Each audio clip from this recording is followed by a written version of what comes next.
शाहूवाडी तालुक्यात वन्य प्राण्यांकडून झालेल्या नुकसानीचे पंचनामे वन विभागाकडून तातडीने केले जात असून सन 2022 ते जुलै 2026 अखेरपर्यंत विविध नुकसानीच्या 4,579 प्रकरणांमध्ये तब्बल 2,36,53,502 रुपयांची नुकसान भरपाई देण्यात आली आहे।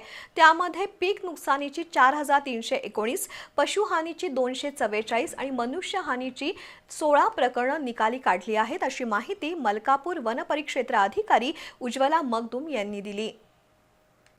शाहूवाडी तालुका डोंगराळ भागात वसलेला असून तालुक्यात मोठ्या प्रमाणात जंगल क्षेत्र आहे।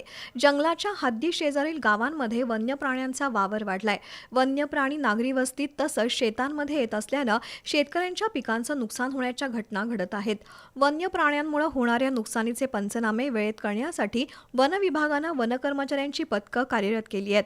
नुकसानीची माहिती मिळताच संबंधित ठिकाणी पाहणी करून पंचनामा करण्यात येत असल्याचं वन विभागानं सांगितलं। दरम्यान वन्य प्राणी शेतात अथवा नागरी वस्तीत आल्यास नागरिकांनी घाबरून न जाता त्याच्या जवळ जाणं किंवा त्याला हुसकावण्याचा प्रयत्न न करता तातडीनं वन विभागाच्या कर्मचाऱ्यांशी संपर्क साधावा, असं आवाहन वन परिक्षेत्र अधिकारी उज्ज्वला मगदुम यांनी केलं।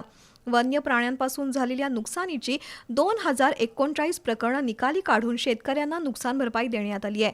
ज्या ठिकाणी बिबट्याचा वावर वाढला आहे त्या ठिकाणी ट्रॅप कॅमेरे आणि सापळा लावला जातोय।